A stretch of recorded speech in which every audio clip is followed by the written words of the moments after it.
ฮ็ดปวกเคยเกิดบ่เห็นเนาะ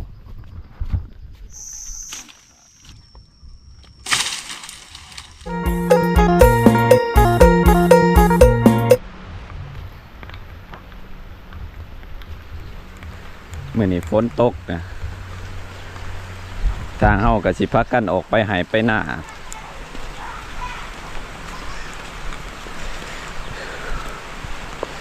คนแถวบ้านนี่ก็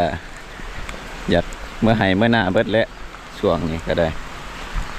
บ่ค่อยมีคนอยู่บ้าน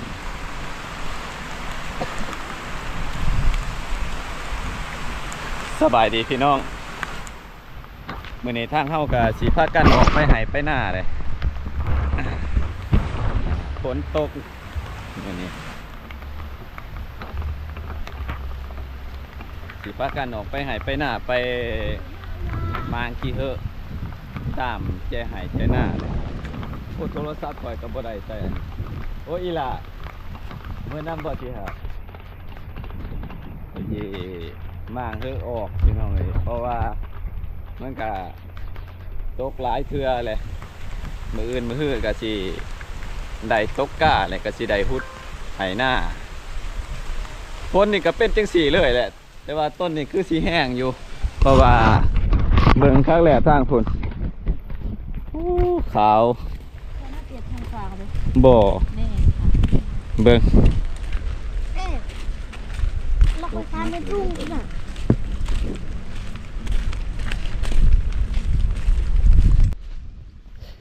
มื้อนี้เฮาย่างมาทางลัดผ่านทางปราสาทนี่บ่พอเฮ็ดปวกเนาะปกติยามนี่แหละเฮ็ดปวก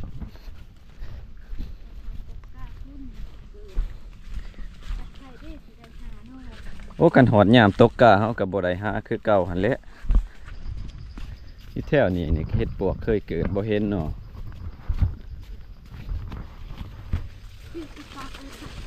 แต่ละปีย่างมาหน้านี่ก็ได้พอเฮ็ดปวกนำทาง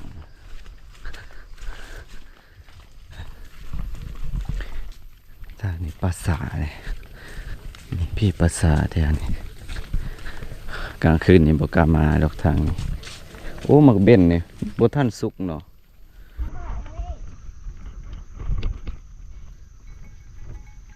โดรนมุมโดรนนี่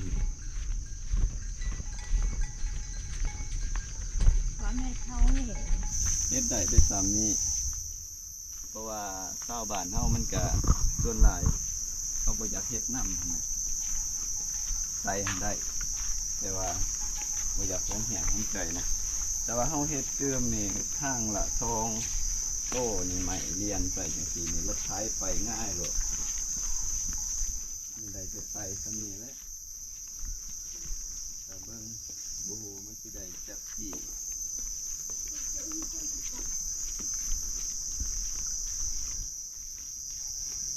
ไม่ตัวนี้ไปลากมากที่บ้านไม่เสาเขาคือห้องไงอยู่แถวอันนั้นได้ศูนย์พัฒนาฝีมือแน่แน่เขาไปแบกเอาอยู่หันไปปะอยู่แถวเป็นพวกมันเดโอ้ไปเลยเอาเมื่อนาเลยเคยจอกรถไถทางนี้เป็นตกแหลกกะบทเพิ่นตกมือนี่บ่มีทั้งน้ำอันนี้เพิ่นกระสูบน้ำน้องขึ้นเพื่อและหนองใหญ่หันทางนี้เพิ่นก็ตกมือนี่เบิดตกกะมือเดียวกันเลยจังได้เคินมาหอดหนาวบ่มีน้ำบ่บ่มีคือหมูเนาะน่าเจ้าบ่มีน้ำมันมีแต่ตัวขดจังน้อยนี่ปวดน้ำมักจับออกจังน้อย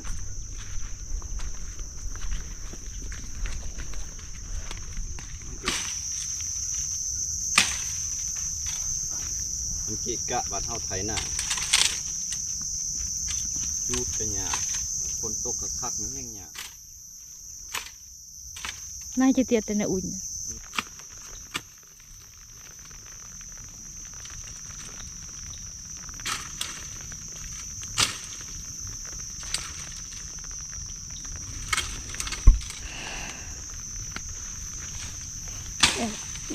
เด็ดเลย จักและ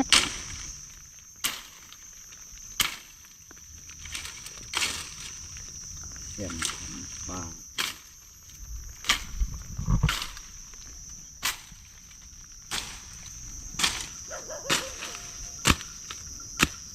3-4 หอดยามดำหน้าจะว่าสำได้หรือผมพุ่นฮะ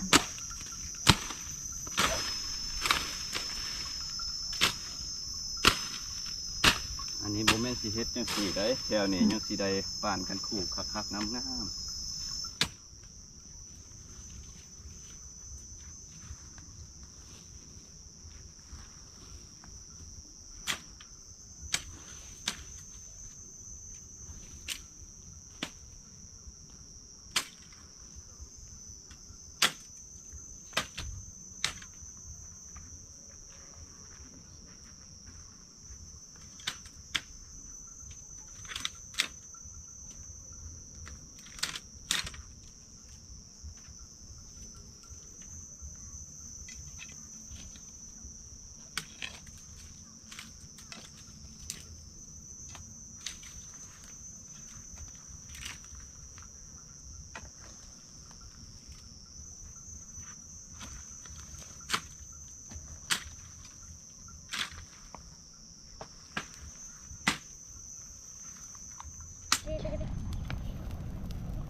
ตัวเต่าใหญ่ที่เราปลูกตัวเต่าปลูกเป็นปลูก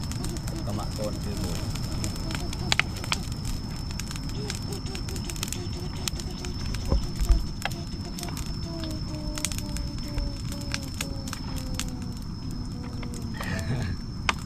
โอ้เมื่อย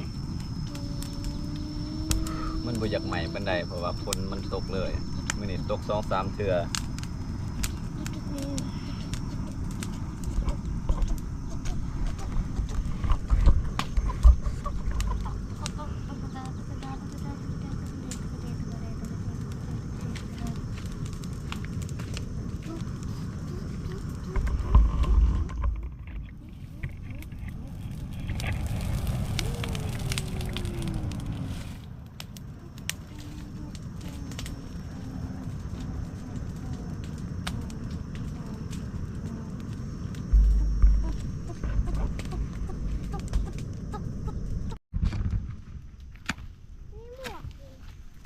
หมวกหญ้าต้นเองแต่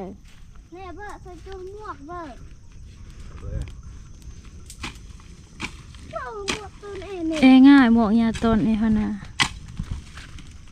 หมวกมึงข้ามกระดอง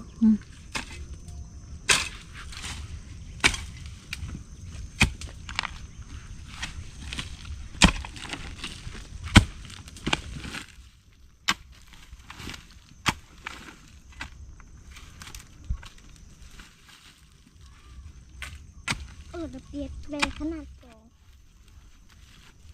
อพยพ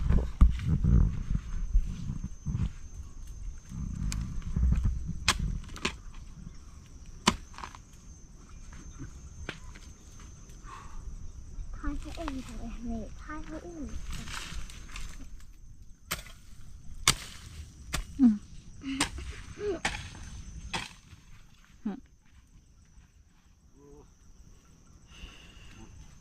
ต่อตักสุดอุ่นโจอุ่นอันสุดรอบต่อ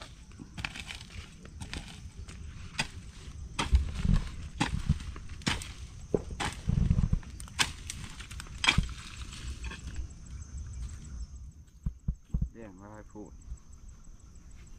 เคลียร์ปริกเตอร์เลยดาว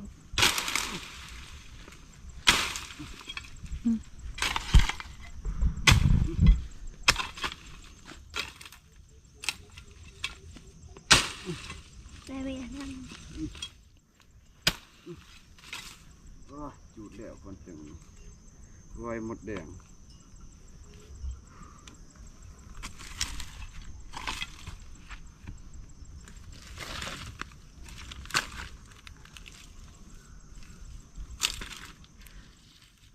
อันนี้กล้องไว้บนนี้ ได้สูบมัน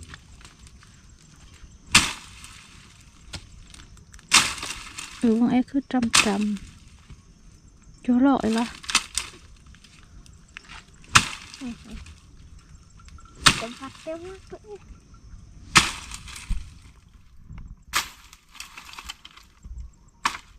จูดมันออกก่อน กองมันอ่อนก็กัดเอาก็กด ก็ตุยเอิญกระหมอกนี่หลายปีจังซี่นี่2-3 ปีนี่ออกหมด เนี่ย เอาละ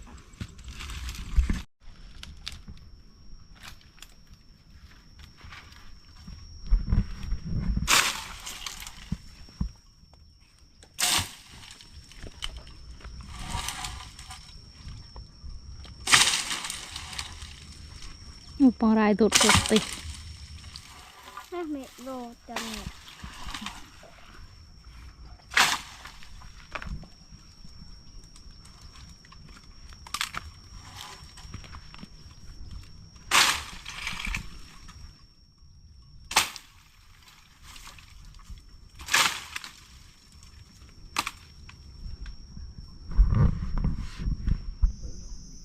เอาจกในเคินเอาจกไปเมียนไว้อยู่หั่นไปยังบ่แล้วง่ายทุกคนพี่แหละทางปลาแถบนี่แถบปุ๊เมียนดีๆบ่แม่นแนวนั้นเมียนบาดอันนี้ก็บ่ทันได้จูดพุ่นแหละถ้าฝนเสาตกมันแห้งพุ่นแหละจังสิจูดได้อันนี้ก็ทางออกเบิดในกอไผ่เพราะว่าเขามันล่มแจบกับพื้นนะแจบกับดินเลย แต่ละปีก็เฮ็ดหน้าเมื่อยเขาก็ล่มแจบกับพื้นบ่ได้เขาก็มีแล้วก็ทางต่อใหม่แถวนี้ออก2 ต่อแถวนั้น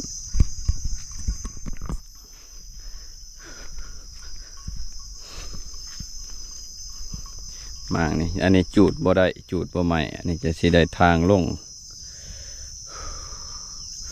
เดี๋ยวอันนี้หน้าเฮาบ่หลายแน่พี่น้องเอ้ยบ่หลายแน่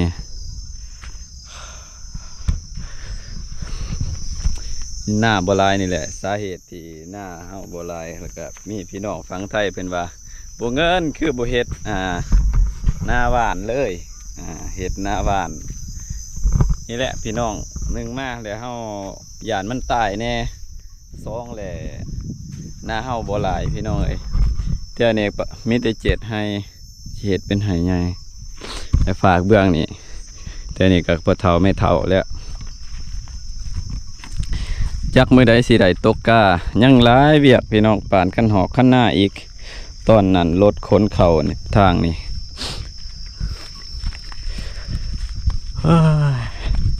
คุ้มแต่กับเบียกไห้เบียกหน้าเลยช่วงนี้บ่ได้ไปทางใด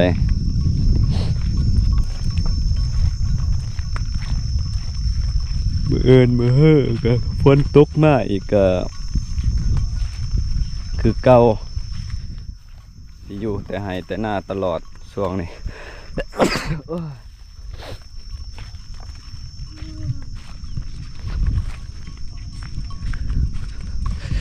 ตกกานี่ต้อง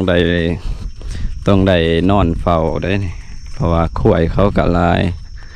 เท่านี่ทางนั้นเป็นตกแล้วกะทางพุ่งก็ตกอย่างแต่จูเฮาทางนี้บ่ทันได้ตกมื้ออื่นนี่เวียกนี่สิได้มั่งเล็กมักจับนี่ออกปลดเล็กมักจับหน้ามักจับออกเพราะว่าแต่ก่อนเฮาได้ตกกาอยู่นี่ก็เลยว่าอ้อมอยู่นี่นี่สิมั่งหน้ามักจับออกนี่สิตกกาอยู่แถวนี้อีกให้แถวนี้เพราะมันมีอันน่ะมีขี้งัวขี้ควายเนี่ยแถวนี้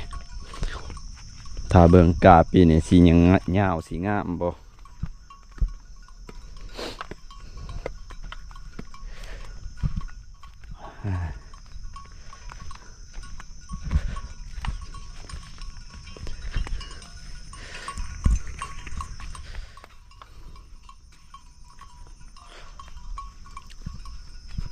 นี่ก็บ่ทันได้จูดเฟืองหยังต่างๆไปบัดนี้อันนี้ก็จมจากเมื่อเลยมาจะเอาอยู่ใส่กับไผ่บางอย่างนี่อยู่ในธงนี่บ่เอาจับเอาอยู่ในนี่บ่จบบ่เอาอีกบ่น้ำบ่แล้วเนาะนี่เป็นเมื่อเด้อย่างเมื่ออีกได้มื้อนี้3 ลักพูนไปย่างเมื่อบาน3 ลัก 3 กิโลพอแห้งอีกพอแห้งเมื่อยโอ้เกือบลืมหมวกจะเอาหมวกนั่นบ่ไปเมื่อบ่พัก